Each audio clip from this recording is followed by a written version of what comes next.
Aujourd'hui, on parle d'authenticité. De ces moments où, pour s'intégrer, on commence à s'éloigner un peu de soi et de ce qu'il faut parfois traverser pour revenir à qui l'on était vraiment.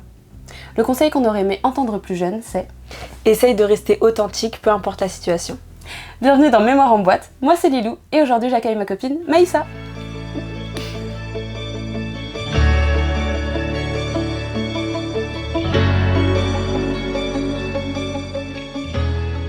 Coucou Maïssa. Salut. Je suis trop contente de t'accueillir dans ce nouvel épisode de podcast. Et aujourd'hui, on va parler un petit peu de s'adapter dans des environnements parfois pour avoir l'impression un peu de survivre, mais au final se rendre compte qu'on s'adapte trop aux gens alors qu'on pourrait être nous-mêmes.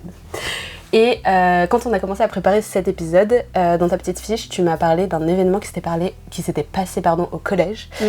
Du coup, je voudrais bien que tu m'en parles. Ouais, en gros, quand je suis arrivée au collège, je voulais faire classe horaire aménagée. C'était pour faire danse, musique, théâtre, comme j'avais commencé en primaire avec ça. Donc déjà, c'est une chance de ouf d'avoir ça. De fou, au primaire ? Ouais, en banlieue en plus, tu vois.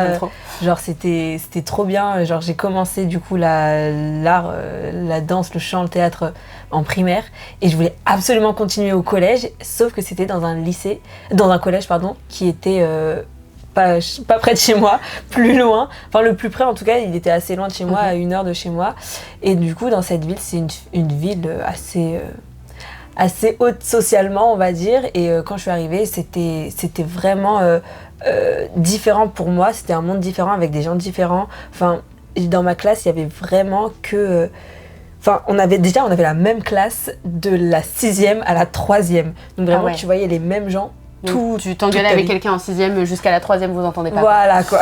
Après moi à cette époque j'avais pas ce truc de dire ce que je pensais à voix haute et tout. Je me laissais un peu plus faire à l'époque. Maintenant voilà quoi. No way en fait. No way. Et du coup oui, ça a été assez compliqué parce que c'était des gens parce que cette école, faut savoir qu'elle était, pas cette école mais cette formation était payante. Donc du coup c'était déjà un coût pour mes parents. J'imagine en tout cas parce qu'ils ne me parlaient pas trop ça, ils voulaient assez me protéger par rapport à ça. Mais du coup, tu savais aussi que tu te retrouvais avec des enfants qui soit étaient comme toi dans ta situation, soit globalement c'est comme dans les écoles privées maintenant, genre master et tout, les parents ont les moyens. Donc il y a une différence de classe sociale, mais aussi de vision de l'argent ou de tout ça. Oui, exactement. Mais du coup, c'était archi compliqué pour moi de m'intégrer. Je voyais bien la différence sociale qu'il y avait. Il me faisait comprendre que on faisait pas partie du même monde, pas forcément en faisant exprès, mais je le ressentais bien. Même dans ma classe, il y avait principalement des blancs. Et du coup, moi, même si je suis à moitié blanche, tu vois, vu que je suis malienne et française et martiniquaise, mais voilà, ma maman est blanche et mon papa est noir. Et du coup, je ressentais bien ce truc de meuf, tu fais pas partie de notre groupe, t'es pas comme nous. Et j'ai eu plein de micro-agressions comme ça. Là, c'était clairement du racisme, on est d'accord. Oui, clairement. Là, c'était même pas un déni de classe sociale, c'était vraiment juste ta couleur de peau. Ouais, vraiment. Mais du coup, je sais qu'ils faisaient pas exprès. Mais c'était quand même raciste, tu vois. Mais j'ai eu plein de trucs comme ça, des trucs tout cons qui m'ont ultra blessée, qui m'ont fait perdre confiance en moi de plus en plus. Et j'ai essayé de m'intégrer, j'ai essayé de devenir comme eux. Et ça s'est archi répercuté sur ma vie chez moi. Genre mes parents ils sont en mode tu es plus la Maïssa d'avant, tu vois. Et du coup c'est un peu... T'as des exemples un peu de genre une suradaptation que t'as eue et genre le moment où tu t'es rendu compte en fait ça c'est pas du tout moi, genre qu'est-ce que je fais? Un truc tout bête, genre j'avais essayé de me faire des copines, quoi. Après, j'avais des amis et tout, tu vois. Genre, franchement, c'était pas une période horrible non plus. Mais c'est juste qu'en y repensant... Oui, tu vois bien qu'il y avait des grosses différences et des manières de se comporter des gens autour de toi qui n'étaient pas genre normales du tout. Oui, c'est ça. Et du coup, c'est vrai que c'est une période que j'aime pas trop. Mais pour revenir à l'exemple, un truc tout bête, un week-end, il y avait des copines qui étaient en mode venez, on va faire du shopping et tout. Et moi, j'avais jamais fait ça de ma vie. Genre, j'étais en mode j'avais acheté avec ma maman d'habitude, tu vois. On se fait une journée shopping et tout. Et là, ma copine, elle appelle son papa, elle lui dit tu peux me donner 200 € pour ce week-end pour m'acheter des vêtements. Et moi, j'étais en mode waouh, c'est incroyable. J'appelle ma mère. Maman, tu peux me donner 200 €? Je voudrais tellement voir la tête de ta mère, genre à ce moment, à l'autre bout du fil, en mode Pardon? Bah du coup non. No way, tu as cru quoi? Et je dois te mettre sérieuse et tout, ça se fait pas. Comment je vais avec mes copines et tout. Et du coup j'étais pas partie avec elle parce que j'avais trop honte de pas avoir 200 €. C'est ça c'est horrible. Mais je suis Ouais. sûre qu'en vrai en plus ça arrive grave à plein de jeunes filles aujourd'hui. Enfin, Ouais. pas forcément avec genre la thune ou des trucs comme ça, mais tu sais justement de pas avoir les dernières fringues à la mode ou les trucs comme ça. Je sais que même moi quand j'étais au collège, lycée, enfin plus collège en vrai, mais tu sais ce truc de... moi j'avais pas de téléphone, jusqu'à avoir genre mon brevet, j'avais pas de téléphone, donc j'étais vraiment la meuf qui n'a pas de téléphone. Et encore, encore à mon époque, c'était à mon époque, j'ai l'impression d'avoir 30 ans, pitié. Non, à mon époque, entre gros guillemets, il y avait quand même plus de gens qui avaient pas de téléphone, mais là maintenant dans un collège, tout le monde a un téléphone. Et sauf que objectivement, enfin, je m'adresse à mes futurs enfants. Non mais en vrai, moi je suis contente de me dire que j'ai pas eu un téléphone aussi tôt, parce que genre tous les vieux comptes Instagram, les comptes Snap ou les mauvaises rencontres que les copines faisaient avec des bougs hyper chelous sur Snapchat qui leur demandaient des trucs bizarres. Enfin, en fait, je suis trop contente de pas avoir eu ça et d'avoir quand même été protégée de ça. Grave. Et que genre, tu vois, les premières photos que j'ai postées sur Instagram, tu sais, je les ai supprimées depuis, mais genre l'algorithme, enfin Internet garde tout de toute façon, mais je sais que j'aurais jamais honte entre guillemets de ce que j'ai posté à un moment. Enfin, j'ai jamais posté de trucs avec un filtre chien quoi. Genre désolée pour toutes les personnes qui ont fait ça. Mais tu vois, j'aurais pas ce truc, j'aurais pas le vieux compte Instagram que j'ai jamais supprimé ou quand tu tapes mon nom tu le retrouves. Enfin, et je suis quand même contente de m'être protégée de ça, enfin que mes parents m'aient protégée de ça, même pour les réseaux sociaux. Genre maintenant, le cyberharcèlement est tellement présent. Enfin genre avant, tu vois, ça s'arrête. Genre moi, ça s'arrêtait à la sortie de la classe et c'était tout. Là, en fait, t'as plus aucun moment de répit. Et je disais ça du coup de base parce que, oui, je sais que par exemple, juste la marque de ton téléphone, les chaussures. Genre, nous, dans mon collège, c'était grave, genre les chaussures que t'avais, les baskets et tout. Genre, j'avais des TBS. Je sais pas si tu vois, c'est des chaussures en toile. Et moi, je les aimais trop, j'étais trop fan. Et sauf qu'en fait, c'était pas à la mode et tout. Du coup, après, j'ai demandé à mes parents d'avoir des Vans. Là, c'était plus à la mode et tout. Mais en fait, c'était trop triste parce que j'aimais beaucoup mes Vans, hein, mais objectivement, j'étais en mode non, moi j'aime bien mes TBS rouges, enfin voilà. Et je sais que ça peut être grave une pression sociale, genre même dans un collège, moi c'était un collège basique, pas de classe sociale trop différente, et il y avait quand même le truc qui était présent, donc je pense qu'en vrai, ça pour le coup, c'est genre partout. Mais je pense que tu le ressentais du coup, au collège. Beaucoup plus fort. Oui, surtout au collège. Les enfants sont méchants souvent. Moi, mes meilleures années, c'était au lycée. Hein. C'était trop bien. C'est là où le lycée, c'était bien, C'est là où je me suis émancipée, genre, le lycée. Et c'est là où tu as dit non aux gens. Mais en fait, j'ai commencé à dire non aux gens au collège. Mais donc c'était fin collège, mais en fait, je me suis fait que des ennemis. Et du coup, j'étais en mode ah ok, quand je suis moi-même, quand j'essaye d'être moi-même et de me faire respecter, et voilà, je me fais des ennemis, quoi. Des ennemis. Genre, j'ai plus d'amis, quoi. Et c'était entre guillemets un choix aussi de pas être accompagnée, tu vois, entre guillemets. Il vaut mieux être seule que pas accompagnée. C'était un choix, mais en soi, c'était un peu un de mes meilleurs choix parce que, oui. Mais non, mais du coup, pendant le lycée, il y a eu un moment où genre tu parlais pas et tu disais pas ce que tu pensais, ou t'étais pas toi-même. Au collège. Ok, au collège, oui. Ok. À cause du regard des gens. Voilà, pour m'intégrer et tout, parce que, voilà, j'essayais de... Et du coup, quand est-ce que t'as eu un déclic où tu t'es dit, genre, non, j'arrête de faire ça? C'est quand, justement, avec mes parents, ils étaient en mode, mais Maïssa, on ne te reconnaît pas, genre... T'es qui, en fait? Ouais, et en fait, ils savaient très bien que c'était à cause du collège, parce que moi, je parle beaucoup à mes parents, et Dieu merci, je suis bien entourée, et mes parents sont top. Mais, et du coup, ils étaient en mode... ils savaient pas trop comment aborder la chose, en mode, mais... nous on ne reconnaît plus, tu deviens vraiment... Et je sais que des fois, quand on s'engueulait et tout, c'était en mode, ouais, arrête de faire tes trucs d'Orsay. Et Orsay, c'est la ville où j'étais, tu vois. Et j'étais en mode, oh, non, c'est la pire insulte, arrêtez. Oui, parce que du coup, toi, ça t'est devenu un peu un exemple. Tous les codes qu'il y avait là-bas, c'était genre devenu ton exemple de tu voulais ressembler à ça. Ouais, c'est ça, pour m'intégrer. Et au final, en fait, quand je suis partie, parce qu'en gros, je pouvais continuer ma classe à réaménager au lycée, et je me suis dit, non, je vais pas survivre. Genre, même toi, là, du coup, tu te rendais compte aussi que t'étais plus à l'aise. Ouais, non, c'était plus possible. Tu sentais que tu mettais genre un masque dès que t'allais en cours ou... En fait, c'était même pas que je mettais un masque, c'est que j'ai commencé à développer une petite anxiété en allant en cours. Et je sais que aussi même, du coup, moi, je suis dyslexique, mais genre, j'étais pas diagnostiquée dyslexique quand j'étais au collège.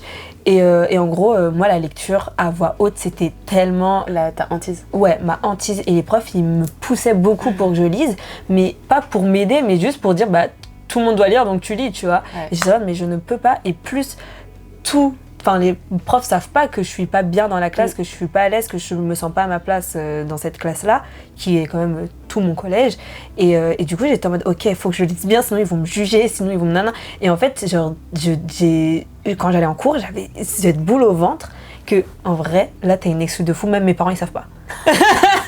Ne regardez le monde va savoir maintenant. Le monde saura. Et du coup, j'avais vraiment ce stress de fou d'aller en cours parce que je me sentais archi différente en fait. Que ça soit par rapport à ma classe sociale, par rapport à ma couleur de peau, par rapport à ma dyslexie. J'étais vraiment en mode, je suis archi différente. Et Dieu merci, j'avais la danse qui me faisait me sentir bien. Oui, parce que du coup, à côté de ça, à côté de tes cours classiques, du coup, t'avais toutes les horaires aménagés. Ouais. Là, t'étais aussi avec les mêmes gens. Du coup, oui. Vous étiez tous dans les mêmes classes aménagées. Ouais. Et là, du coup, genre, le côté artistique, tu t'épanouissais quand même mieux, ou du coup, tu te foutais aussi une pression et tu ressentais ce truc de différence de classe sociale, différence de... Bah, il y avait toujours ce truc-là avec les élèves, mais en fait, comme je faisais vraiment quelque chose qui me passionnait, qui me plaisait et que c'était ma vie, genre, bah, du coup, je sais pas, mais ça passait au-dessus. Quand j'étais en cours de chant, danse et théâtre, c'était tellement facile, en fait. Et Dieu merci, j'avais ces 3 heures... j'avais quoi 9 heures par semaine, parce que sinon, je t'entendais. Tu penses que... Ouais. Mais tu sais que moi, à cause du regard des autres, au collège, il y avait genre une chorale. Et c'est comme ça que j'ai vraiment découvert genre ma passion pour le chant et tout. Non, en fait, j'adorais déjà chanter, mais je pense que quand je suis arrivée en 6e, j'ai un prof de musique que j'adore, qui m'a un jour, du coup, tu sais, tout le monde devait passer un par un pour chanter. Donc moi, je stressais quand même comme ça. Mais tu sais, mes parents me disaient que je chantais bien, que voilà, donc je me disais, normalement, je chante pas trop mal. Et ce prof m'a mis, ok, bah Lilou, 20 sur 20. Oh, trop bien. Et j'étais en mode, pardon. Et je crois que c'est la première personne extérieure à genre mon cercle proche, genre amis de mes parents ou mes parents, qui me disait, genre totalement random. En plus, c'était du coup au début de l'année, première chanson qu'on chante, le prof il me connaît pas plus que ça. Parce que j'ai souvent été de nature très faillotte avec mes profs, qu'on se le dise. Bah, il le faut, hein. Mais qu'avec les profs que j'aimais bien. Hein. Enfin, voilà. Mais du coup, je sais que ça influençait pas non plus, tu vois, le truc, que j'aimais bien ce prof-là, mais à l'époque, voilà. Et quand il m'a dit, ah bah Lilo, tu chantes hyper bien, c'est hyper juste, 20 sur 20. Et même toute la classe a été choquée en mode, oh, elle a eu 20 sur 20. Et toutes mes années après, parce que j'ai eu ce prof 2-3 ans, je crois, après c'était Lilou, Lilou tu passes, mais mon tour à 20 sur 20. Et après, il m'a toujours mis 20 sur 20. J'ai eu un 18 la première fois, un 20 sur 20, et depuis j'ai eu que des 20 sur 20 en chant. Et je sais que ça a grave boosté ma confiance en moi sur ça et tout. Et sauf que ça arrivé en 6e, et il y avait une chorale au collège, et en 6e, du coup, je m'étais inscrite, avec du coup de base des copines, et sauf que le regard des autres dans ma classe, alors que j'avais des copines dans ma classe qui s'étaient aussi inscrites à la chorale, on avait fait genre une sorte de cours d'essai pour voir si c'était la première année, genre en 6e. Nous aussi on avait ça. Voilà. Et en fait, dans ma classe, il y avait des meufs qui jugeaient trop vous allez faire de la chorale. Tu sais, en mode genre, c'était un une sous-catégorie, un sous-truc, et c'était un peu les marginaux de tu vas chanter, tu vas faire de la chorale, enfin genre voilà. Alors qu'en fait, au final, maintenant, quand j'y repense, tu vois, pour les avoir revus au lycée ou voir vite fait des fois sur les réseaux sociaux des copines qui sont encore copines avec des copines, en fait, c'est pas des meufs qui ont beaucoup évolué finalement. Donc bon, voilà, bref. Parce qu'elles doivent surtout faire très attention au regard des autres. Je me suis désinscrite de la chorale en 6e. Ah non. Au bout de 2 cours, parce que j'étais en mode, en fait, pareil, tu sais, dans un besoin de s'intégrer, de me dire, mais... En fait, tu vois, je sentais que c'était pas le type de meuf avec qui je voulais traîner, mais j'étais en mode, putain, c'est la 6e, c'est... un nouveau truc, il faut se faire intégrer et tout. C'est le renouveau. C'est ça, en fait, j'étais en mode, c'est direct, quand t'arrives en 6e, c'est toi, t'es dans la case des populaires, soit t'es dans la case des cassos, quoi. Et je voulais pas être dans la case des cassos, ou voilà. Et du coup, j'ai pas fait de chorale en 6e. Et je l'ai regretté. Mais même encore, limite, aujourd'hui, je le regrette. Enfin, maintenant, j'ai grave fait la paix avec. Mais je le regrette parce que du coup, toutes mes copines, en fait, faisaient la chorale. Il y avait que moi qui m'étais désinscrit. J'étais à chaque fois, j'étais en mode non, mais en fait, ça me plaisait pas et tout. Alors qu'en fait, c'était totalement faux. Mais du coup, la chorale, tu partais genre 3 fois dans l'année pour aller t'entraîner avec les chorales des autres bleds qui étaient à côté pour faire le spectacle. Voilà, c'était trop bien. On a tous les mêmes chorales, j'ai l'impression, au collège. Et du coup, moi, j'enviais grave leur journée. Enfin, tu sais, du coup, il y avait des journées où j'avais plus aucune copine dans ma classe. Oui, parce que du coup, elles partaient toutes... Voilà, et du coup, en fait, j'étais grave déprimée. Du coup, toutes les autres années, j'ai fait la chorale. Et j'ai vécu ma meilleure vie. Trop bien. Et là, vraiment, comme tu dis, genre, au bout d'un moment, en fait, j'étais en mode, non mais là, faut tellement que je fasse de la chorale, parce qu'en fait, je sentais le truc de, bon, en fait, c'était vital, fallait que je fasse de la chorale. Pourquoi j'ai abandonné en 6e? Et bah, toutes les autres années, en fait, j'étais toujours trop heureuse. Et peu importe ce que disaient les autres gens, en vrai, en plus de la 6e à la 5e, j'ai un peu grandi dans ma tête plus vite aussi. J'ai l'impression que j'ai eu vraiment un passage de maturité entre ma 6e et ma 5e qui m'a suivi après au collège. Mais j'étais vraiment, en fait, on s'en fout. Et je pense qu'au fur et à mesure de l'année aussi, je m'étais rendu compte que les filles qui jugeaient, j'étais en mode, ouais, en fait, tu fais pas grand chose dans ta vie, donc en fait, faut pas que j'écoute ton avis parce que. Voilà quoi. Vraiment. Et meilleure chose d'avoir repris la chorale. Mais je sais que là, pareil que toi, c'était vraiment par but juste d'essayer de m'intégrer en début d'année. Mais en fait, il n'y avait pas quoi. Ouais. Mais je comprends parce qu'en gros, nous aussi, on avait ça. Enfin, on avait la chorale et tout, mais nous, on était en CHAM, en classe horaire aménagée. Okay. Et en fait, genre, tous les gens du collège, je veux comment dire, mais ils nous harcelaient, mais ils nous méprisaient de fou parce qu'on était en classe horaire aménagée. C'est comme au collège, les gens qui sont... au lycée, c'est genre les STMG, souvent qui sont graves mis de côté. Et au collège aussi, il y a STMG. Non, c'est STMG. SECPA. SECPA, voilà. Ouais. Et pareil, les SECPA, c'était... genre, être SECPA, c'était une insulte. Et tu sais, genre, au 6e, 5e, je savais pas trop ce qu'ils faisaient. Mais en fait, quand t'apprends en fait, ce qu'ils font et qu'en fait, ils font plein d'autres travaux manuels, etc., faut que je me dise, en fait, j'aurais peut-être dû faire ça. Je me serais peut-être plus épanouie finalement. Non, mais tu vois, par exemple, et même juste là, le fait qu'au lycée, tu vois, ça continue et c'est genre les STMG, c'est grave marginalisé. Ils sont cons, ils sont pas bons à l'école et c'est pour ça qu'ils sont STMG. Je me dis, mais c'est quand même un truc de fou, quoi. Enfin, je sais pas, grave ça, j'en. Mais du coup, pour revenir sur le sujet, je sais que j'ai eu un instant, un moment, il y a pas longtemps, là, il y a quelques mois, un peu comme au collège. Okay. Et en fait, je me suis vraiment rendu compte que il faut partir. Je suis partie en gros, j'avais fait mes études, ma licence, j'avais fini ma licence. J'avais fait la phase de mon master, ça l'a pas fait parce que j'habite en banlieue et que... Bref, plein de facteurs qui ont fait que j'ai pas été acceptée là où je voulais. Et du coup, je me suis dit, je me fais une année où je me concentre à 100% sur la comédie musicale parce que c'est une de mes passions en plus du cinéma. Et du coup, j'ai fait une école de comédie musicale qui me paraissait super, qui avait des valeurs qui étaient les miennes, qui avait des bons professeurs, etc. Je me suis pas mal renseignée. J'avais quand même cette petite appréhension parce que c'est une nouvelle école de est-ce que... Et je me suis dit, Maïssa, lance-toi. Genre, à un moment, il faut prendre des risques dans la vie. Si j'y vais pas maintenant, j'irai jamais. Si je fais pas ça, qu'est-ce que je fais? Je vais faire un master qui me correspond pas.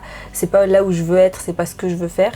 Parce que j'avais mis tout et n'importe quoi, je voulais absolument un master. Et après, quand j'ai vu où j'étais acceptée, j'étais en mode en fait, je ne veux pas de master. Voilà. Du coup, là, j'ai retenté pour l'année prochaine, mais que des trucs pour septembre, mais que des trucs que je veux. Tu vois. Là, tu veux vraiment. Ouais.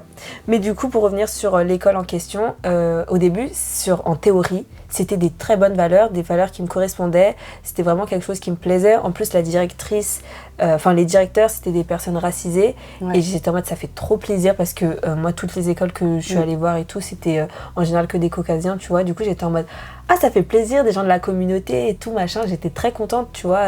Et je me suis dit... Parce que tu trouves qu'il y a plus de grands dirigeants... Enfin, l'art est devenu un peu élitiste des fois sur des trucs, je trouve. Donc, on retrouve moins de... diversité. Ouais, mais après, je trouve que ça quand même a changé. Ça se vérifie ou ça change? Après, il y avait... J'avoue que ça, moi, ça m'avait jamais choqué, mais je sais pas, le fait que t'en parles, j'imagine que... Après, moi, c'est juste par rapport à moi, les gens que j'ai connus, et après, c'est des gens super, je les adore, mais c'est juste que du coup, le fait de voir des Renois, des Renois et tout en tête d'affiche, tu vois, c'est en mode... Non, je suis d'accord, je comprends. C'est cool, tu sais, ils ont créé leur truc et tout. Et en fait, ça fait juste trop plaisir. Il y a une dame que j'ai rencontrée il y a pas longtemps qui a créé son agence pour jeunes. Et c'est une femme, une malienne, je crois, une femme noire. Oui, elle est malienne. Oui, elle est malienne, parce qu'on avait parlé qu'on était maliennes toutes les deux. Et du coup, et elle a créé son agence toute seule. Elle a que des jeunes issus de banlieue et tout. Et je suis en mode, mais... Et elle pèse, tu vois. Et ça fait pas longtemps qu'elle est dedans, parce que des gens de la communauté... la soutiennent et tout, et en fait ça fait, je trouve ça d'une part dommage parce qu'on est obligé de se soutenir entre c'est assez communautaire entre nous, après c'est normal, tu vois, mais du coup je trouve ça dommage de voir que ça soit communautaire. Oui, c'est ça. Alors qu'en soi on s'en fout, tu vois. En soi, mais ça fait du bien de se sentir représenté justement dans ces trucs-là et de se dire que si t'as une personne qui te ressemble, qui entreprend des choses, genre ça te motive à te dire ok, en fait j'en suis capable, là où la société actuelle en plus déjà qu'elle est patriarcale, donc en étant une femme, voilà, mais de se dire que si on voit pas forcément des gens qui nous ressemblent, qui entreprennent ou qui vivent forcément nos rêves, ou des trucs comme ça. Donc c'est vrai que c'est cool d'avoir ce genre de représentation. C'est comme voir des gens à l'écran.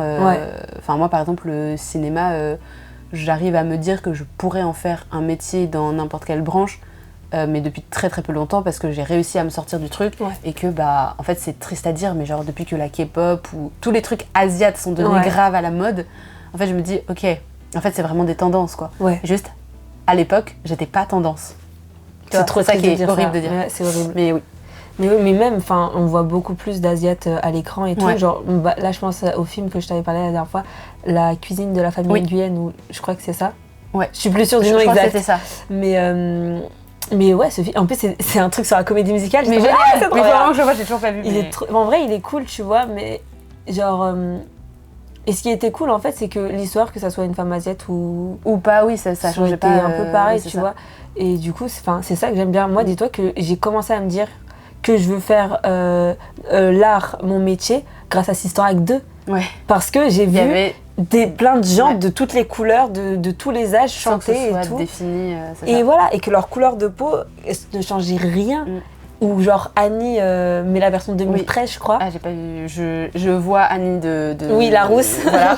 Enfin, je vois la comédie musicale, mais j'ai pas toute l'histoire. Bah, il y a le film de 2013, où c'est une petite fille noire. Et en fait, j'étais en mode, waouh, moi aussi, je peux faire un film comme ça, tu vois. Mais c'est fou à quel point la représentation est genre vraiment vecteur de nos croyances et de nos croyances limitantes et tout. Enfin, je trouve ça fou. Mais c'est ultra important. Je me dis un jour on fera un film ensemble. Oui. On sera sœurs. Pour zéro raison. Voilà, parce qu'on a décidé. Et ce ne sera pas expliqué. Et on sera, je sais pas, agent secret. Et agent Casey. Et on fera un truc de zinzin. Et on chantera dans le film. Voilà, c'est signé. En vidéo, c'est voilà. Un jour. Ça arrivera. J'y crois. Mais attends, on est parti tellement loin parce que du coup tu parlais de ton école, de ta comédie musicale. Voilà. Parce que du coup enfin moi je le sais. Oui. Mais pourquoi tu Voilà. Et du coup je suis partie. Et donc je suis partie. Ça faisait genre quelques mois, beaucoup de mois où je me sentais vraiment pas à ma place. Genre j'avais ce truc, j'avais plus envie d'y aller. Les premiers jours j'y allais. C'était loin de chez moi. Je me levais à 5h du mat. Bon, j'aime peut-être 5h30, mais parce que je voulais bien me préparer. Ça reste quand même 5h. Ouais, ça reste 5h, mais parce que aussi, genre, je voulais être prête, tu vois, physiquement et tout, que bien prendre mon petit déj. Je voulais vraiment avoir une hygiène de vie très bien, limite aller courir le matin, tu vois. Et du coup, je me levais à 5h, j'étais pas fatiguée, j'avais hâte d'y aller. Je prenais mon bus, j'étais en mode let's go et tout. J'étais vraiment la plus investie nouvelle du personne, monde. Je te jure, nouvelle éra. J'étais la plus investie du monde. Et en fait, il y a eu plein d'histoires que je vais pas forcément exposer là parce que j'ai pas envie de causer de tort à l'école non plus. Mais voilà, il y a eu plein d'histoires. Il y a eu plein d'histoires de moi avec la directrice parce que en fait, j'étais moi-même. En gros, il y avait des choses qui allaient pas parce que c'est normal qu'il y ait des choses qui aillent pas parce que c'est une première année, tu vois. Et du coup, moi, j'étais en mode, moi, il y a ça qui me plaît pas. Est-ce que ça serait possible de changer ? Mais toujours avec respect. Franchement, moi, je manquerai jamais de respect, surtout que la directrice, elle a un cœur, tu vois. Et puis, je trouve que aussi... Enfin, tu vois, là, t'es pas dans une école où tu fais genre des maths appliquées, où en fait tout est logique et tout est arrêté en fait. Genre, si à un moment tu dis, alors sur cette équation, je propose que nous changeons le résultat. Tu vois, ça c'est pas possible. Mais là, si vous faites de l'art, etc., et enfin, je sais que tu m'en as déjà parlé en off et que c'était globalement des trucs où c'est juste des aménagements. En fait, pour moi, quand t'es dans une première année, j'imagine qu'il faut aussi prendre beaucoup les retours en fait des élèves de première année, tu vois. Genre, moi, je sais que mon master, c'est pas mon master forcément de rêve parce que mon but est comme de travailler dans le ciné et là, on est moins ciné. Mais en fait, généralement, quand même, quand on n'est pas d'accord sur des trucs, enfin, nos délégués, en tout cas, font en sorte que ça remonte et qu'au moins ça change pour les années d'après. Où nous, il y a des trucs qui ont changé parce que, pareil, mon master était assez nouveau, donc on est genre la 2e promo, je crois. Donc, pareil, ce qui a été dit dans la première année a répercuté sur nous pour que ce soit amélioré. Et je trouve que c'est la base de, justement, quand tu crées une nouvelle formation, une nouvelle école. Et c'est dommage de ne pas prendre en compte, quoi. Surtout quand t'es dans l'art, quoi. Oui, c'est humain, c'est... Donc bref, j'ai eu plein de problèmes, plein de manque de respect. Et je me voyais genre vraiment la descente aux enfers. Tu sentais le truc au fur et à mesure. Ah ouais, c'était chaud de fou. Genre je me regardais dans le miroir, je me trouvais horrible. Genre j'étais en mode mais... Genre ça atteignait ta propre vision de toi. Ah ouais, j'étais en mode mais qu'est-ce que... Enfin, je faisais plus attention à rien. Je me levais, j'étais claquée alors que de base j'étais... Voilà. Hyper heureuse. Ouais. Voilà, donc c'était genre vraiment c'était la descente aux enfers. Enfin aux enfers, je me battais un oui, petit peu. On se calme aussi. C'était juste horrible. Enfin c'était juste ultra... Je pouvais plus en fait. Oui. Et en fait j'ai juste pris la décision de partir. Ouais, tu t'es dit à un moment c'est bon. Je me suis dit je peux plus. Et franchement, il y avait cette appréhension de ok, moi je suis une jeune fille métisse qui galère à trouver du taf dans l'art. Je suis en école, je la quitte. Qu'est-ce que je vais faire? Est-ce que je vais trouver du taf? Et au final, je pense que l'univers fait en sorte que ça se passe bien pour moi parce que en fait c'était la meilleure décision de ma vie. Je suis sortie de là, j'étais tellement heureuse quand j'ai envoyé ce message pour dire que j'arrêtais. Ma mère, attends, mais qu'est-ce qu'il y a? Pourquoi t'es contente comme ça? Je fais, mais je sais pas, je pars. Et j'étais trop contente. Il m'est arrivé plein de trucs trop cool après. Je suis partie en tournée en Guadeloupe, à La Réunion, en Guadeloupe et en Martinique. C'était avant La Réunion. Mais voilà, et genre c'était...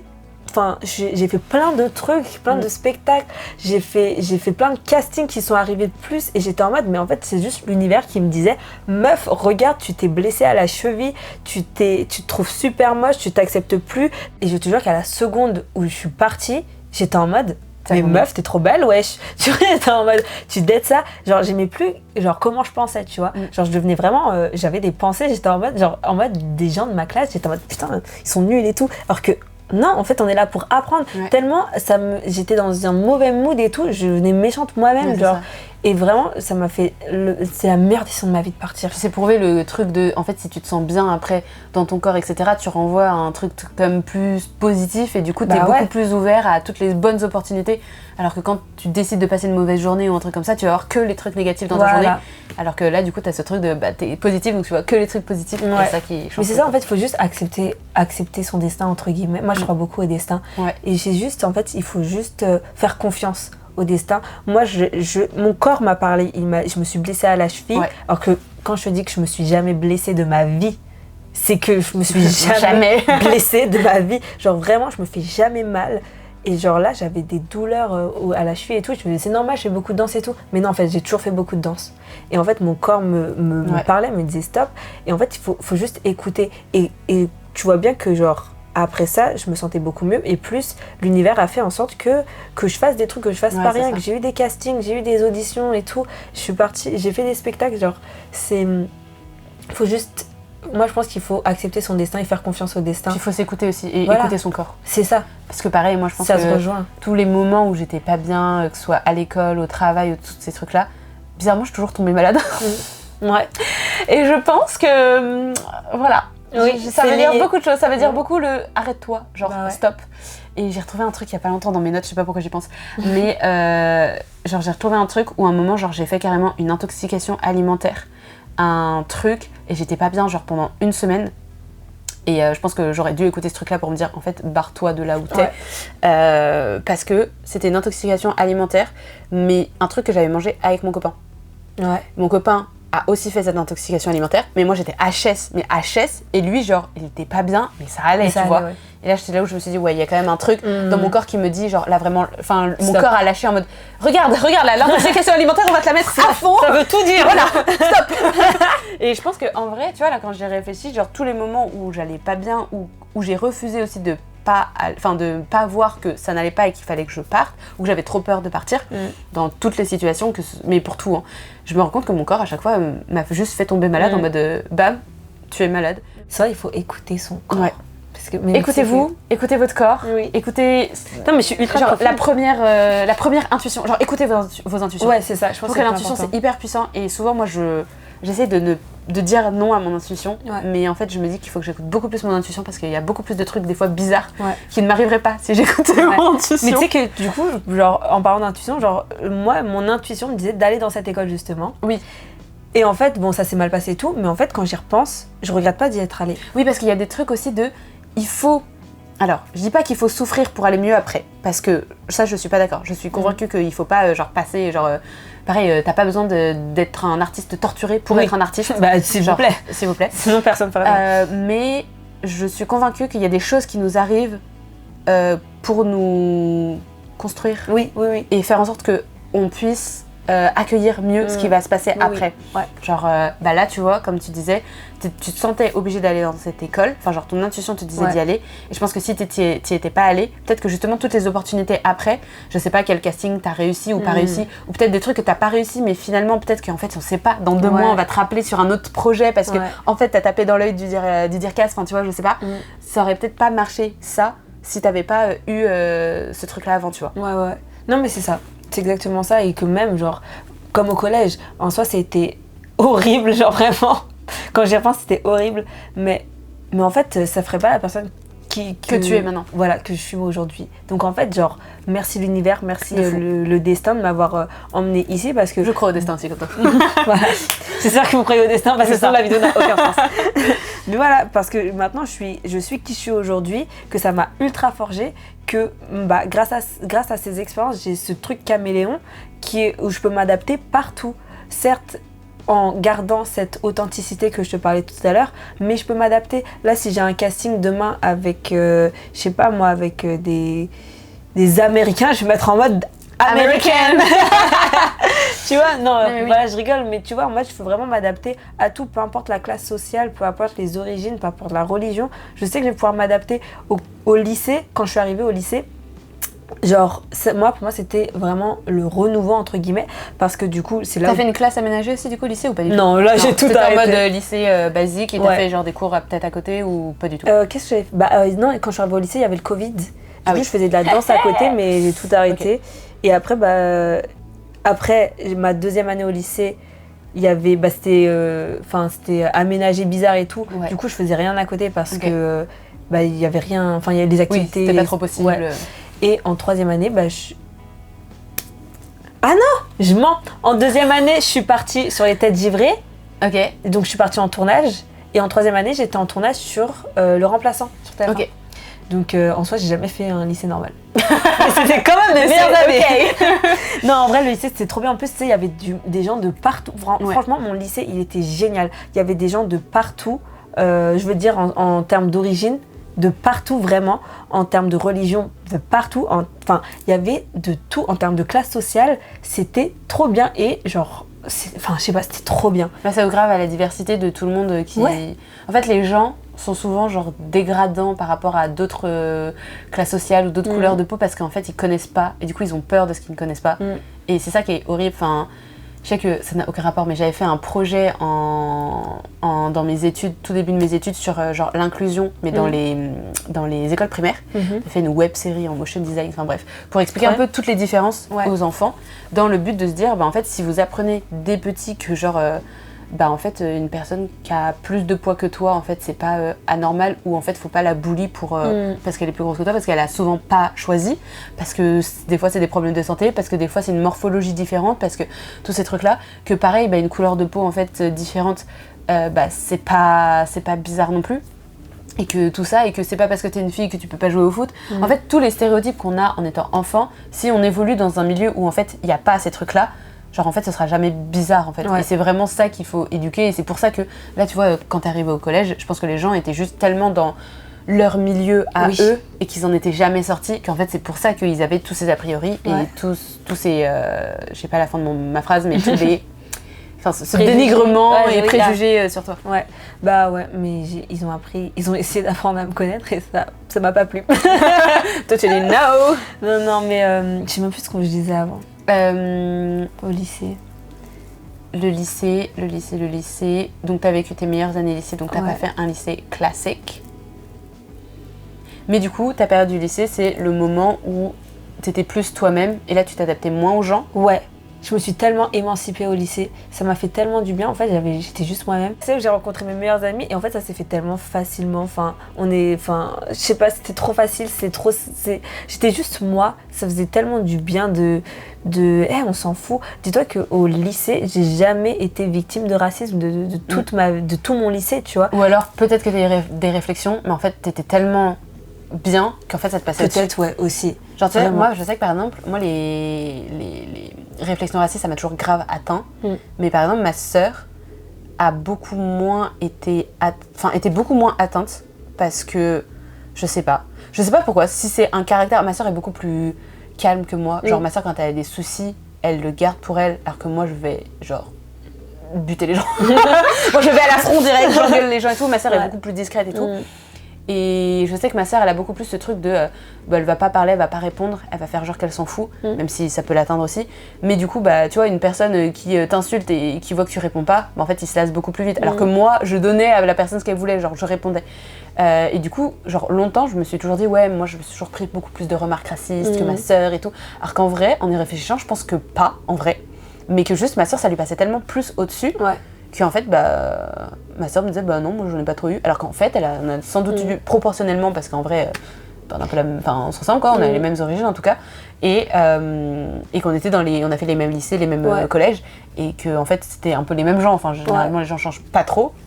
En tout cas, classe sociale ou différence. Et du coup, je pense vraiment que ma sœur a dû se prendre autant de remarques que moi, mais juste ma sœur ne réagissait pas, donc en fait, ça lui passait au-dessus. Mais est-ce que toi, du coup, t'as déjà... je sais pas, mais refouler ton côté ton côté t'es chinoise. Oui. Ton côté, je sais pas, pendant les secondes, je pensais que t'étais métisse. Du coup, j'étais ton côté chinois. Non, si t'as déjà refoulé, du coup, moi, par exemple, tu sais qu'il y a une trend sur TikTok. Enfin, c'est pas une trend, mais c'est juste je l'ai vu beaucoup de fois. Donc, je sais pas si c'est parce que, comme je suis très ciblée, mais c'était ce truc de... T'avais un carrousel avec, justement... l'avènement et toute la popularité maintenant de genre la K-pop, la skincare coréenne, devenue hyper populaire, les K-dramas, etc. Que maintenant il y a grave moi même genre en bachelor, il y avait une meuf qui était en mode moi je veux un mec coréen. Donc déjà quand t'entends ça, ça me donne de l'urticaire. Ah mon dieu. Mais bref, mais il y avait du coup cette traîne où c'était avant, trop bien, tous ces trucs-là, tous les trucs asiatiques maintenant sont devenus grave à la mode, mais n'oubliez pas que, et là t'as une petite photo de petite, cette petite-là, elle voulait être blonde aux yeux bleus et avoir un nez normal, entre guillemets.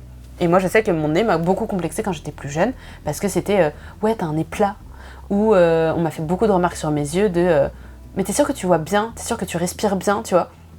En mode prom dog. Ouais, en mode prom dog, wow. Là où, en fait maintenant... tout le monde est genre trop fan des yeux en amande, etc. Et genre, mais alors que petite, moi, les gens faisaient le truc de se tirer les yeux pour m'imiter à parler avec un faux accent chinois. Et je me dis, mais... C'est compliqué, hein. En fait, c'est juste hyper violent quand t'es enfant. Genre, justement, dans mon slam que j'ai fait pour moteur, à la fin du campus de la confiance, je disais un truc genre... quand on te pose la question en cours de grande section, c'était... Moi, on m'a déjà demandé ça, c'est est-ce que tu manges du chien ? Et en fait, ça, c'est hyper violent aussi parce que c'est tellement des gros stéréotypes qu'en fait, c'est hyper violent. Surtout que du coup, moi, j'ai jamais eu... Enfin, j'ai que le faciès asiatique, mais j'ai pas toute la culture chinoise.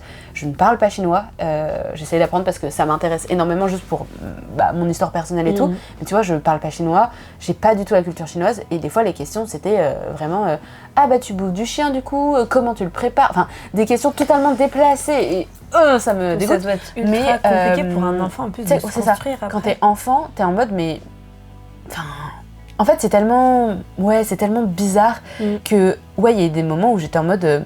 tu vois, moi, j'ai jamais voulu être blonde aux yeux bleus, enfin, du coup, par rapport au TikTok, mais je sais que mon nez me complexait beaucoup, que mes yeux aussi, à un moment, m'ont complexé de me dire, mais en fait, peut-être que les gens, ils ont raison, peut-être que je vois pas bien. Je me disais, peut-être qu'en fait, eux, ils voient plus grand, tu sais. Je vois trop petit. Non, mais tu sais que ça me... Voilà. Et heureusement, comme toi, moi, j'ai des parents avec qui je parle beaucoup et que, en fait, eux ont toujours été hyper bienveillants, hyper... Voilà.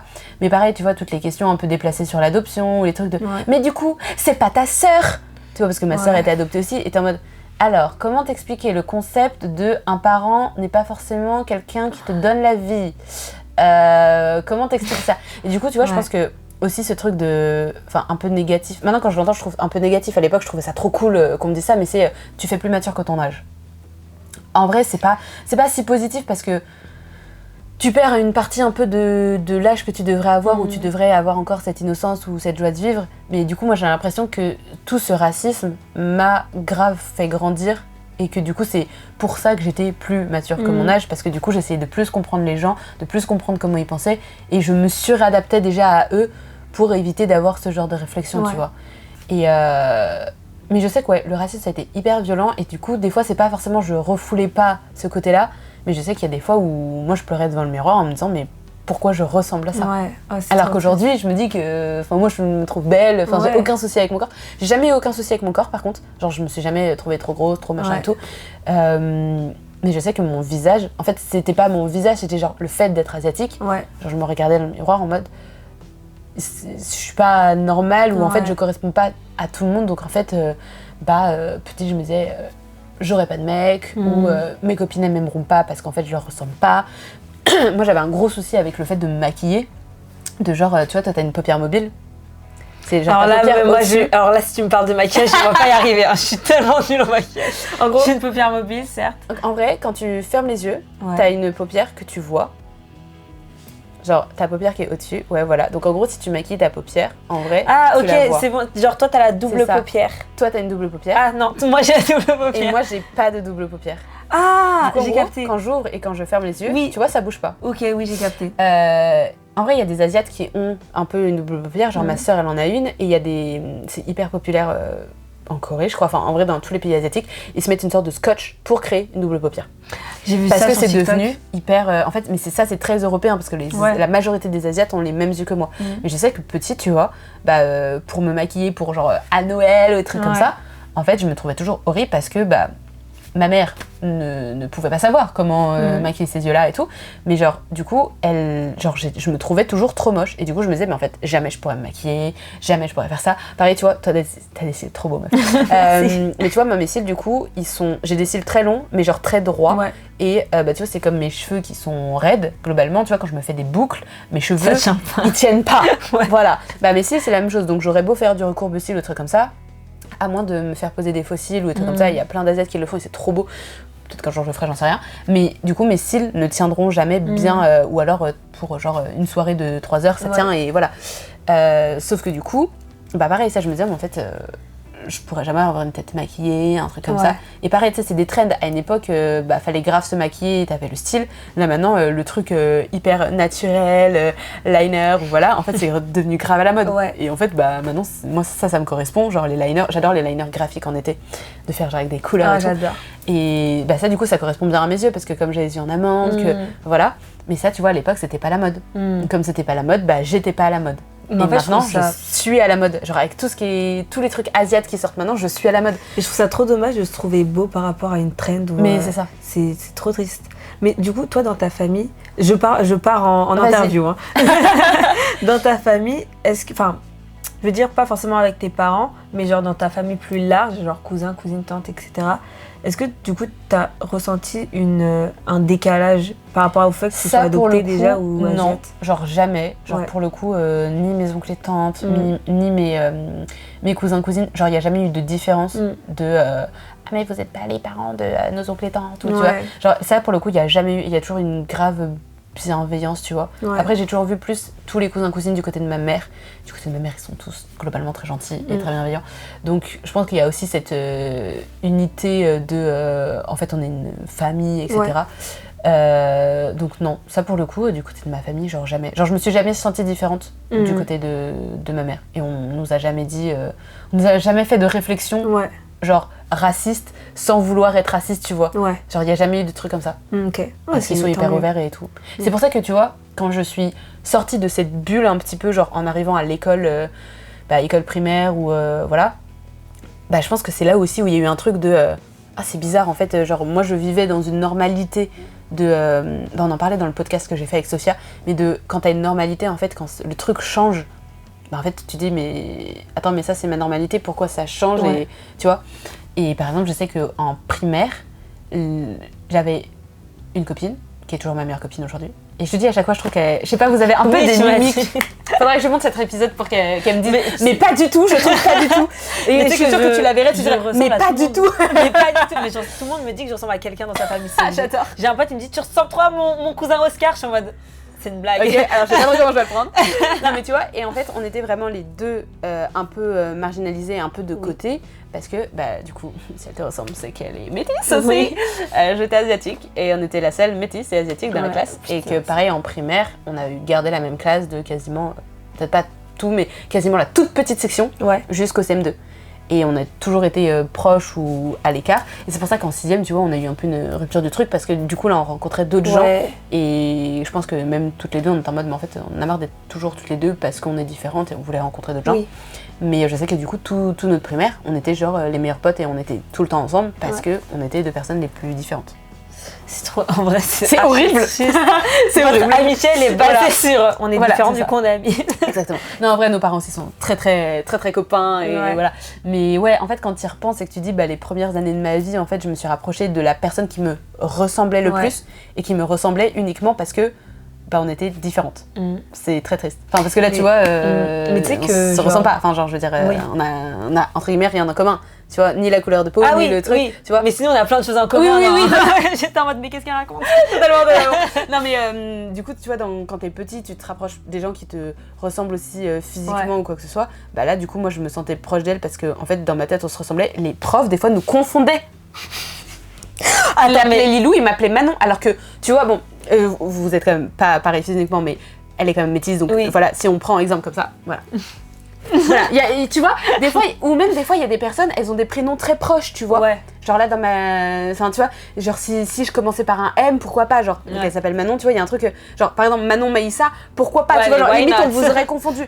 On n'a pas le même faciès, Manon, Lilou. Il y a le O en commun. Le O, et encore, elle, c'est on, et moi, c'est ou. Vous traitez trop ensemble. Mais je te jure, et à partir du moment où déjà, on commence à nous confondre, tu sais, t'es en mode, mais attends, mais comment vous nous confondez? Parce que pour le coup, on se ressemble pas, quoi. Mais c'est qu'il y avait vraiment un truc de, ah bah, c'est les deux meufs différentes dans la classe. Mais dis-toi que quand j'étais au lycée, il y a ma meilleure copine Karine, on se ressemble, enfin, je trouve qu'on se ressemble pas du tout, tu vois. Et genre, notre prof d'SVT, il faisait que nous confondre. Et genre, Antoine, mais il est raciste, là. Il y a un problème, on est les deux noirs dans la classe. Parce que pareil, hein, Maïssa, Karine, il y a quand même une grosse différence. Il n'y a rien à voir. Certes, on traîne ensemble, certes, voilà, mais bref, genre, on n'est pas les mêmes personnes. Même si vous êtes racistes. Mais dis-toi que mon métissage, je l'ai jamais ressenti de ma primaire ma maternelle primaire, j'ai jamais ressenti mon métissage. En mode, j'étais en mode, bah, c'est normal. Moi, genre. This is me, pardon. Notre côté comédie musicale. Ouais, ça. Mais ouais, j'ai jamais ressenti le fait d'être... Enfin, en mode, genre, mon métissage, aujourd'hui, je le ressens en mode... j'arrive pas trop à m'accrocher à une communauté, à une origine. Genre, je me sens pas tant que ça malienne, martiniquaise ou française, parce que mes parents m'ont jamais donné la culture... Tu vois, pareil, hein. Genre la Chine, je me sens pas rattachée du tout à la culture asiatique. Je trouve ça trop triste. Et à la communauté asiatique parce que, en fait, je me sens grave comme une fraude. Moi aussi. Mais tu sais que par exemple, les premières fois où j'allais à Paris avec mes parents, pardon, je t'ai complètement coupée. Vas-y, continue. Tu vois, Paris 13e, c'est globalement le quartier asiatique. Je sais que quand je me baladais dans Paris 13e avec mes parents, je me sentais mal. Parce que du coup, je voyais des gens, ou des fois on rentrait dans des restos asiatiques. Genre normal pour bouffer, mais t'étais en mode, je me sentais, genre j'étais en mode, je ne suis pas à ma place. Genre j'avais l'impression d'être une énorme fraude et me dire pourquoi je marche dans ces rues ou tu vois. En vrai maintenant du coup je l'ai plus du tout, enfin voilà.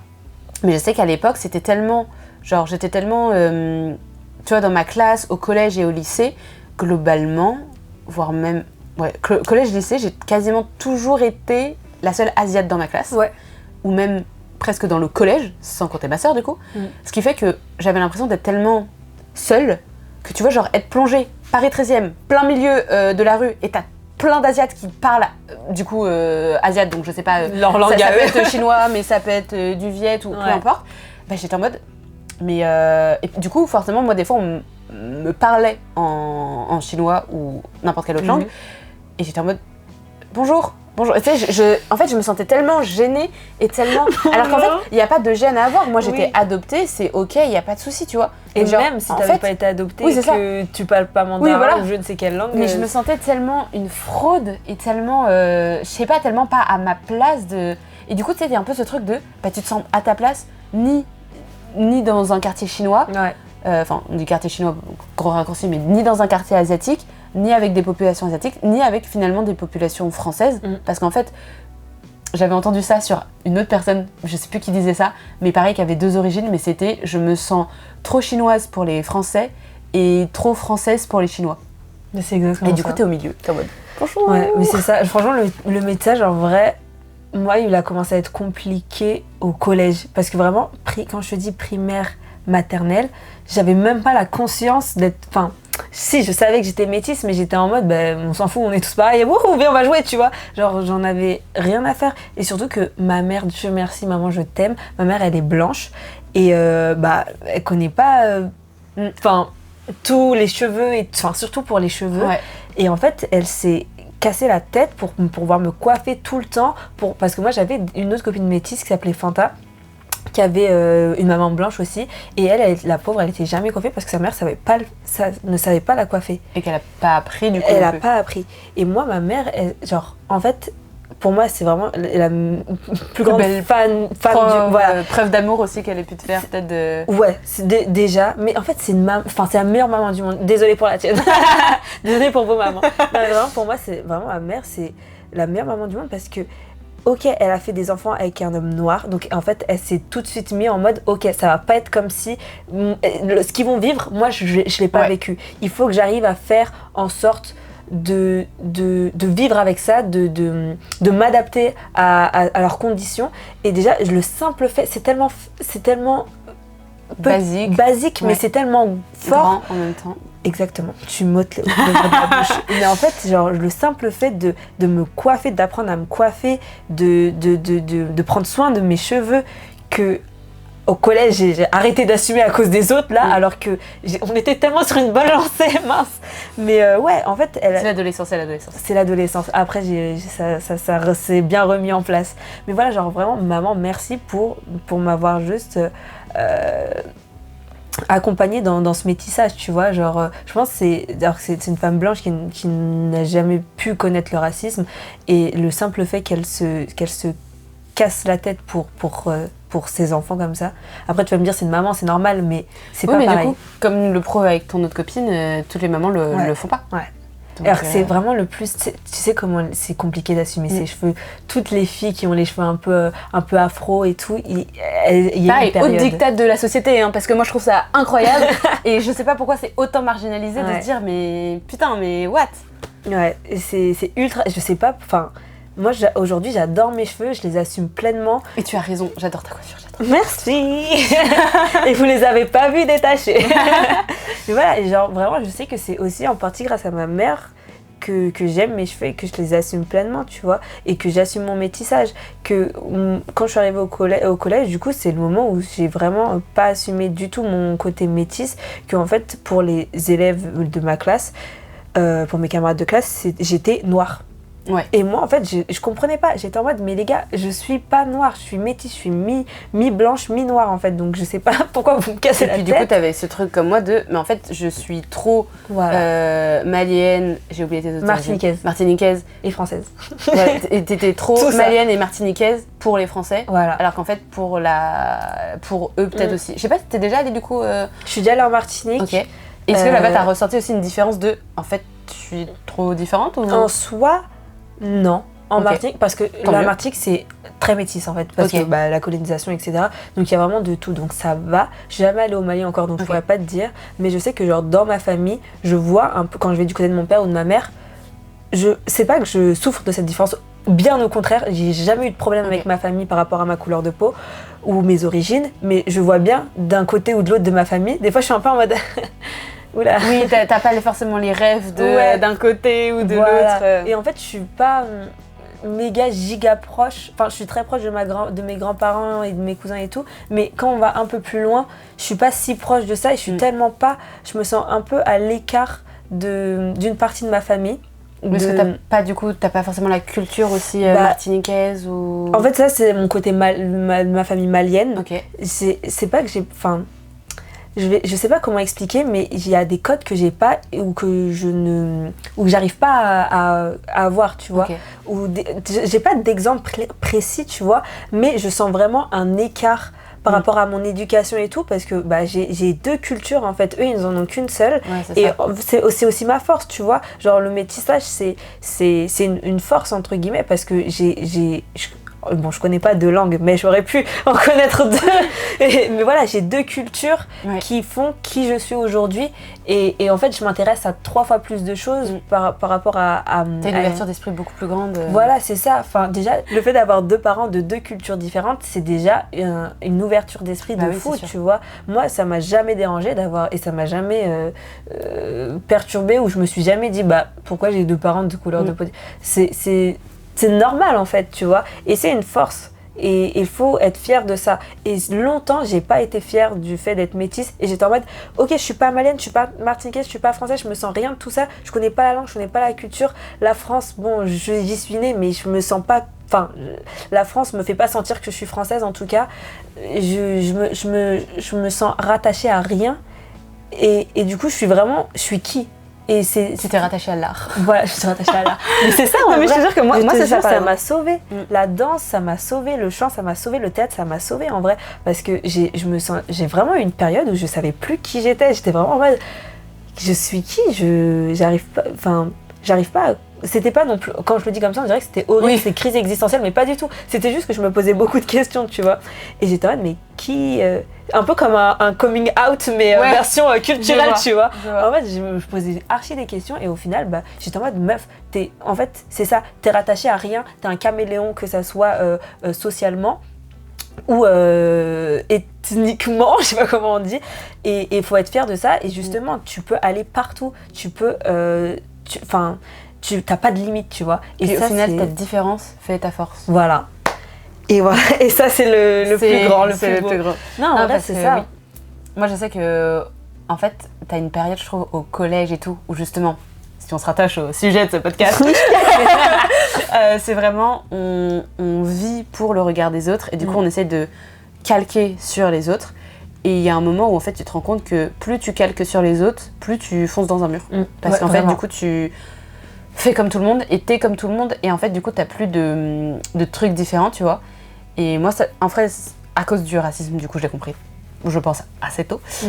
Du coup je faisais des trucs un peu comme tout le monde, mais en même temps pas pareil. Genre par exemple mes baskets, j'avais des superstars. Tout le monde avait les noires et blanches là. Moi j'en avais des blanches avec à la place du noir des trucs irisés. Et j'étais en mode elles sont différentes, mais je suis quand même dedans parce que j'ai quand même les chaussures qu'il faut, tu vois. Et au début c'est plein de petits trucs comme ça.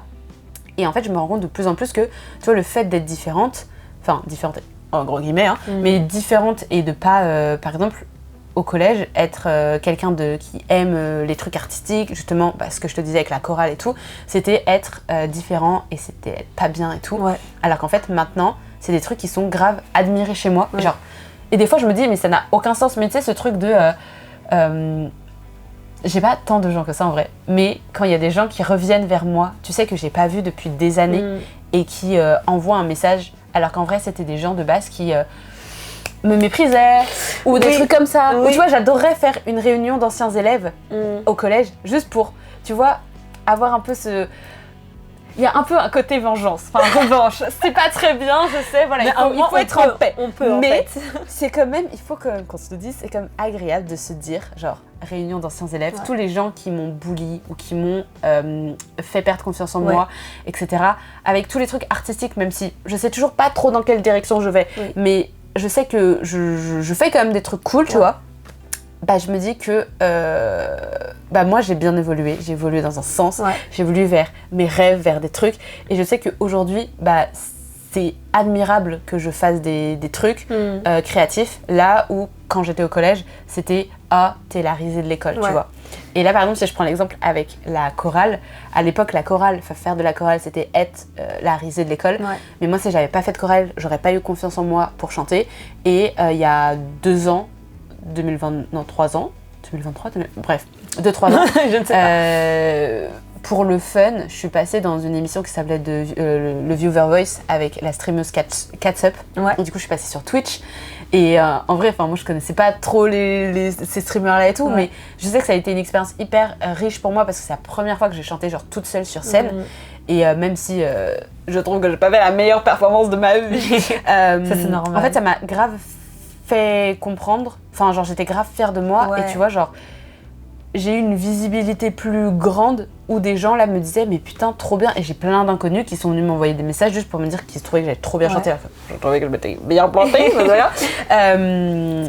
Et que là j'aurais pu avoir, je sais pas, peut-être qu'on sait pas, hein, mais dans le Twitch, il y a quelqu'un que je connaissais au collège qui me détestait, qui a vu et qui a fait oh shit, wow. tu vois. Et là, une même personne qui aurait pu me mépriser sur le fait de faire de la chorale, alors que si j'avais pas fait de chorale, j'aurais pas eu le courage d'aller chanter à ce moment-là sur une putain de scène à Paris, quoi. Ouais, mais tu sais, ça me fait penser vraiment à quand, genre aujourd'hui, moi, tout ce qui a rapport avec les gens du collège, même ceux qui m'ont pas fait de mal ou quoi, je veux pas en entendre parler.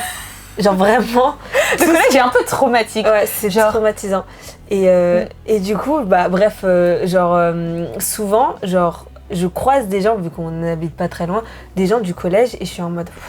La flemme. Non, vraiment. Et en fait, genre, c'est pas. En soi, ils m'ont rien fait, mais tout ce qui a en rapport avec le collège, ça m'a tellement traumatisée, genre, que je veux pas en entendre parler, même si vous m'avez rien fait, j'ai trop du mal. Et souvent, je les croise, et moi, je suis en mode, bah, moi, en ce moment, je fais ça, enfin, on parle de notre vie et tout, et souvent, je suis en mode, bah, eux, ils me disent, c'était des têtes, hein. Franchement, dans ma classe, c'était des têtes parce qu'on avait un entretien, il y avait nos bulletins et tout, fallait avoir des bonnes notes, on avait des mauvaises notes, on partait de la classe. Mais du coup, c'est des gens qui se destinaient que à des métiers artistiques ou pas du tout? En vrai, on était jeunes, on faisait ça pour le fun surtout, je pense à l'époque. Mais franchement, il y a eu des deux côtés en fait. Mais oui, normalement, c'est pour se destiner à un métier artistique. Et du coup, moi, il y a pas longtemps, par exemple, j'avais croisé un garçon de ma classe, j'étais en mode oh waouh, salut, ça va. Et en vrai, on a archi parlé et tout. Et il me disait qu'il était en médecine et tout. Que, rien à voir. Genre vraiment un truc de tête, tu vois. Et moi, j'étais en mode, bah, je suis en école de comédie musicale. Et je me suis dit, bah, c'est beaucoup moins prestigieux, mais voilà. Et en fait, ça dépend. Tu vois, parce que. Attends, je finis. Pardon. Oh, désolée. Parce que ça va être super intéressant. Okay, vas-y. Et en gros, il me disait. Et en gros, bref, je lui dis que je suis en école de comédie musicale et tout. Et moi, je lui dis, c'est pas très prestigieux. Et il me dit, non, mais en fait, toi, au moins, ça se voit que je te vois là, t'es épanouie. C'était à l'époque où c'était encore cool quand j'étais. Voilà. Et du coup, ça se voit que t'es épanouie, que tu te sens bien, que t'es heureuse et tout. Alors que moi, bon, j'ai mes études. Et je sais que voilà, que je sais même pas si j'aurai un taf quand je sortirai et tout. Alors que toi, ça se voit que voilà, tu rayonnes. Et j'étais en mode, putain. Bah en fait ça fait trop plaisir parce que vous étiez tous là à me bully au collège et là j'ai un compliment des années après. La quête s'est achevée à partir de là. Non franchement j'étais trop enfin en soi ces mots ils m'ont fait trop plaisir parce que je me suis dit en fait j'ai pas besoin de prouver quoi que ce soit à quiconque que ce soit. Voilà, exactement. Un autre épisode de mon podcast d'ailleurs. Vous pouvez aller le voir si vous voulez, c'est un des premiers épisodes. Mais ouais, du coup, j'avais rien à prouver et j'étais juste en mode, ok, moi je suis fière de moi, je suis fière de où je suis allée. Vous, si vous êtes là, bah tant mieux pour vous. Mais moi, en tout cas, j'ai pas besoin de votre approbation ou de votre regard pour arriver là où je veux aller. Je sais où je veux aller, je sais qui je veux être et j'irai sans vous. Et là, t'as senti que déjà t'avais upgrade vraiment dans et ta en plus, souvent, bah, comme tu disais, je reçois beaucoup de messages, enfin beaucoup. Quand il y avait des... Je suis une star finalement. Non, et quand les têtes d'Iris était sorti ou le remplaçant et tout, je recevais pas mal de messages de gens du collège et qui étaient en mode félicitations et tout. J'étais en mode toi tu t'avais pas été raciste avec moi toi. C'est pas un gros connard.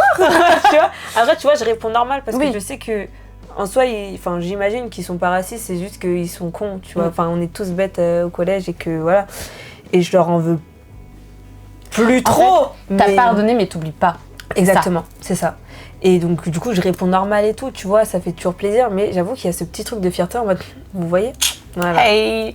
Non parce que du coup ce que je veux dire en coupant tout à l'heure, c'est que ok, tu vois, genre quand on est dans les études, genre dire tu fais médecine, dans la tête de tout le monde c'est plus prestigieux que je fais des études de comédie musicale, sauf que ou être comédienne, sauf que comme tu dis, le jour où en fait tu passes dans un téléfilm qui marche trop bien ou dans un film qui marche trop bien, tu vois, c'est ça que je trouve aussi grave ingrat avec du coup tous les métiers artistiques.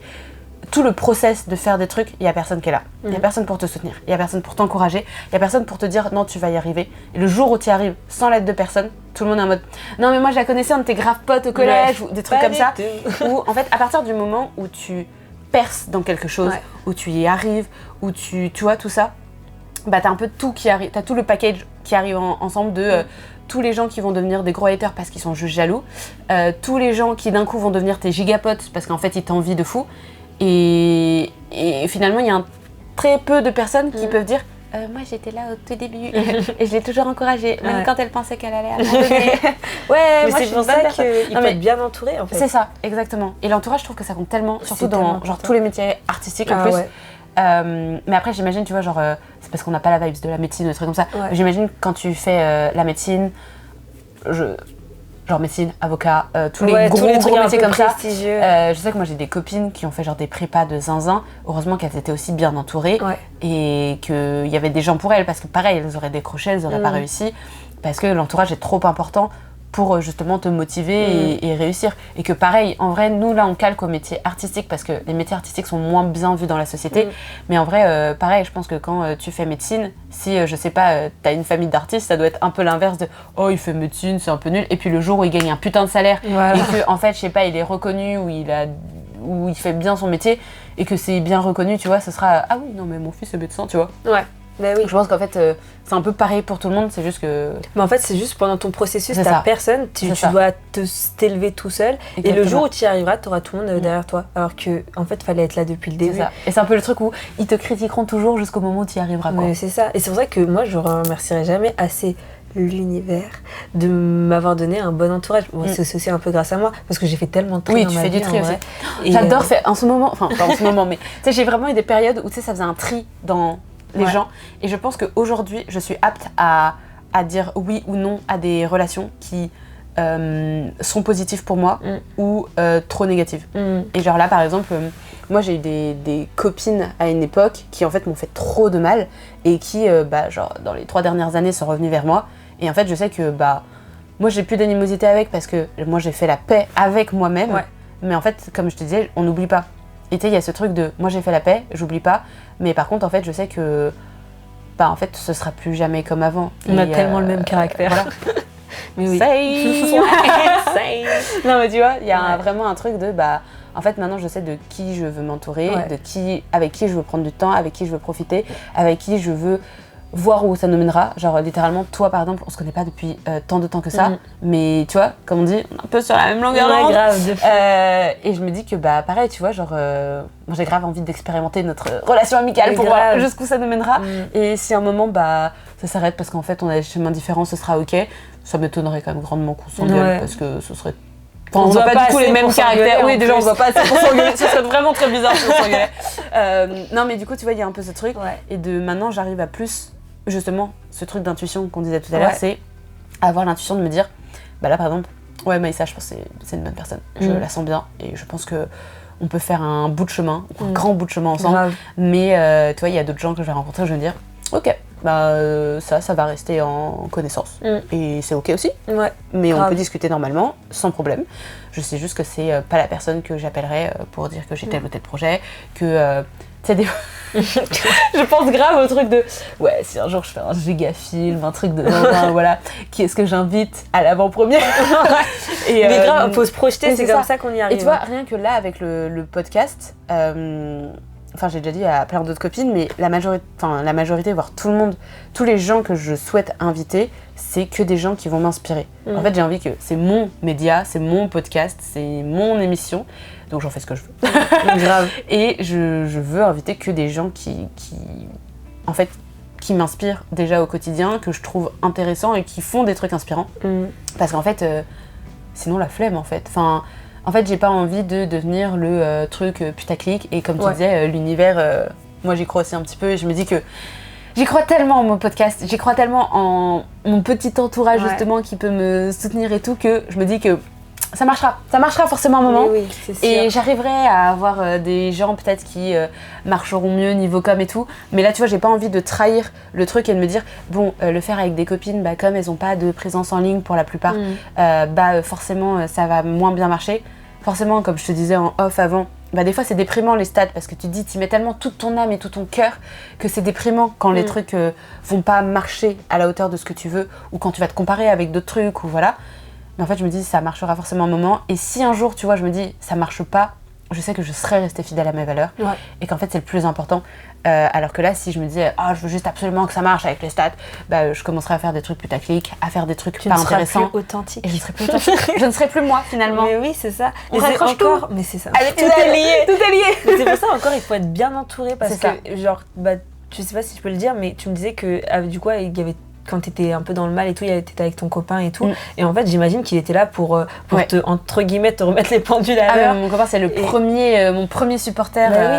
Et c'est vrai qu'il faut être bien entouré. Moi, je sais que si j'avais pas l'entourage que j'ai aujourd'hui, jamais je serais là où je suis aujourd'hui. Il y a trop de moments où je serais en PLS, en dépression, je sais pas, mais voilà. Moi, je repense à tous les castings que j'ai pas voulu faire avec mes copines qui étaient en mode mais meuf, on va t'aider pour faire ta self-tape et tout, machin. Vas-y. Mais grave. Et qu'au final, t'as eu ou que t'as. Mais grave, dis-toi, les têtes givrées, je vais faire un devoir que j'avais pas envie de faire et du coup, bref, j'étais en retard, machin. Il y avait ma pote Yael, on n'est plus très proches parce qu'on a pris des chemins différents, mais on se parle toujours sur les réseaux et tout.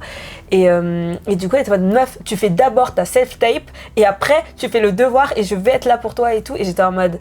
Vas-y, ok, si tu veux, je le fais. Et j'ai eu mon premier rôle dans un film, tu vois. Et genre, c'est le plus gros projet que j'ai fait de toute ma vie.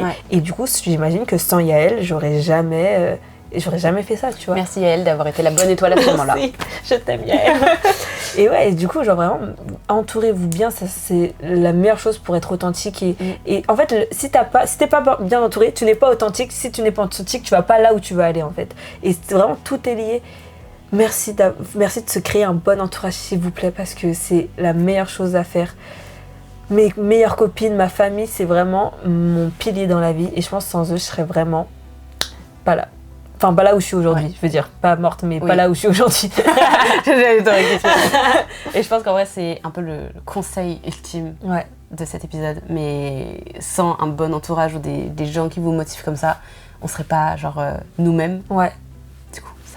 Oui, et je repense encore en plus à ma mère, combien de fois, donc ma mère est blanche, je le rappelle encore une fois, et combien de fois moi avec les castings et tout, tu vois que c'est compliqué, que souvent on cherche des profils caucasiens, on cherche des femmes noires, mais si on trouve pas la noire, on veut bien des métisses. C'est hyper violent, je trouve, c'est ultra compliqué. Le monde du casting, Ouais, c'est ultra violent. Enfin, moi je sais que j'ai déjà été dire-cast sur des courts-métrages étudiants et tout, et moi j'ai toujours dit en mode, on s'en fout des origines, venez qui vous voulez, tu vois, parce qu'en fait c'est tellement violent, on veut jamais de toi. Moi j'ai fait un casting où ils cherchaient des métisses et au final je suis allée en callback, on me dit non mais en fait ça correspond pas physiquement avec les parents. Je dis mais qu'est-ce que vous voulez de plus en fait, genre en fait je trouve ça, c'est tellement, le monde du cinéma est tellement violent, et en plus quand tu n'es pas blanc, quand tu n'es pas un homme blanc, c'est tellement violent. Enfin, moi des fois je me demande pourquoi j'ai fait ça et combien de fois j'ai eu envie d'arrêter, et combien de fois ma mère qui m'a toujours soutenue, m'a dit non Maïssa, tu vas pas arrêter, ça va pas en chier mon chemin, qu'est-ce que tu fous, genre.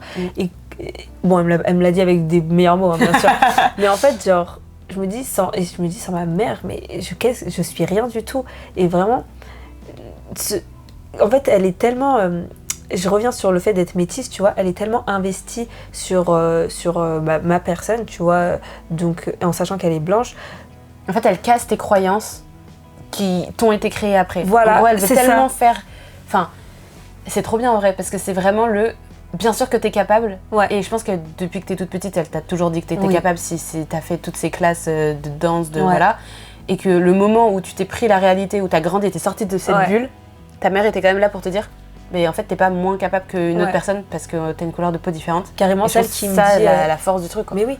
La petite tradition dans ce podcast, c'est que j'ai une petite boîte, parce que mon podcast s'appelle Mémoire en boîte.